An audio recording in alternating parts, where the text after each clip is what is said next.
चौथे दिन मिथिला नगरी के पास आ पहुंचे। वहां पर एक निर्मनुष्य आश्रम को देखकर श्री राम ने विश्वामित्र से उस आश्रम के बारे में प्रश्न किया।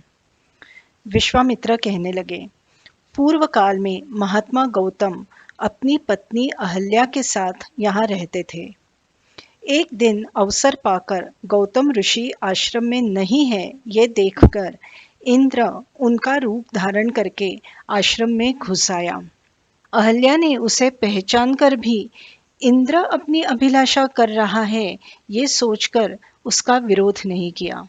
अपना कार्य पूर्ण करके जब इंद्र आश्रम से निकल ही रहा था, तब उसने देखा कि देव और दानवों के लिए भी दुर्धर्ष तपोबल संपन्न महामुनि गौतम समिधा लेकर आ रहे हैं। वो प्रज्वलित अग्नि समान उद्दीप्त दिखाई दे रहे थे। इंद्र को इस दशा में देख गौतम ऋषि सारी बात जान गए। उन्हें बड़ा क्रोध आया और उन्होंने इंद्र को शाप दिया कि तुम षंड बनोगे। तुरंत ही इंद्र के दोनों वृषण पृथ्वी पर गिर पड़े। फिर कोपित होकर उन्होंने अपनी पत्नी को भी शापित किया।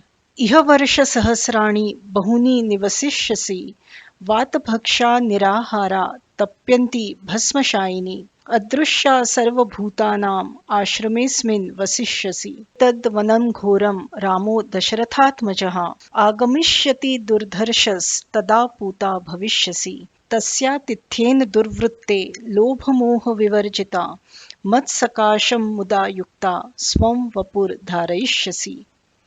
दुराचारणी, तुम भी कई हजार वर्षों तक केवल वायु भक्षण करके उपवास करते हुए सर्व प्राणी मात्र से अदृश्य होकर आश्रम में पड़ी रहना। जब श्री राम इस आश्रम में पधारेंगे, तब उनका आतिथ्य करके तुम पवित्र हो जाओगी। तुम्हारे लोभ मोह इत्यादि दोष दूर हो जाएंगे और पूर्व शरीर प्राप्त करके प्रसन्नता पूर्वक मेरे पास आओगी। ऐसा कहकर गौतम ऋषि हिमालय पर्वत पर चले गए। विश्वामित्र आगे बोले, हे राम, अब तुम देवरूपिणी महाभाग अहल्या का उद्धार करो। श्री राम आश्रम में गए। वहां पर महासौभाग्यशालिनी अहल्या अपनी तपश्चर्या से दैदीप्यमान हो रही थी। देव, मानव या असुर उन्हें देख नहीं सके थे। उनका रूप दिव्य था। विधाता ने बड़े प्रयत्न से उसकी अंग निर्मिति की थी। श्री राम के दर्शन के पश्चात वो सबको दिखाई देने लगी।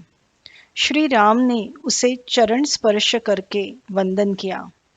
उसने भी श्री राम को आदरणीय अतिथि के रूप में स्वीकार किया। उस समय आकाश में दुंदुभी बजी, फूलों का वर्षाव हुआ, गंधर्व अप्सरा उत्सव मनाने लगे।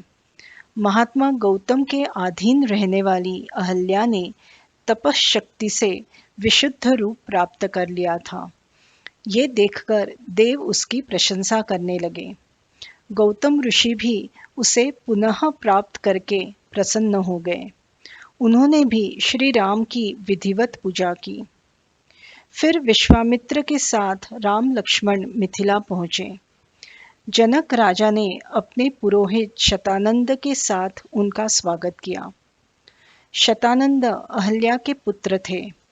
जब उन्हें ये पता चला कि विश्वामित्र के साथ आए हुए कुमार ही राम लक्ष्मण हैं, तब उनके शरीर पर रोमांच खड़ा हुआ। उन्होंने विश्वामित्र से पूछा कि क्या श्री राम ने उनकी तपस्विनी माता को शाप मुक्त कर दिया है। अपनी माता के बारे में सुखद वार्ता सुनकर शतानंद बड़े प्रसन्न हो गए।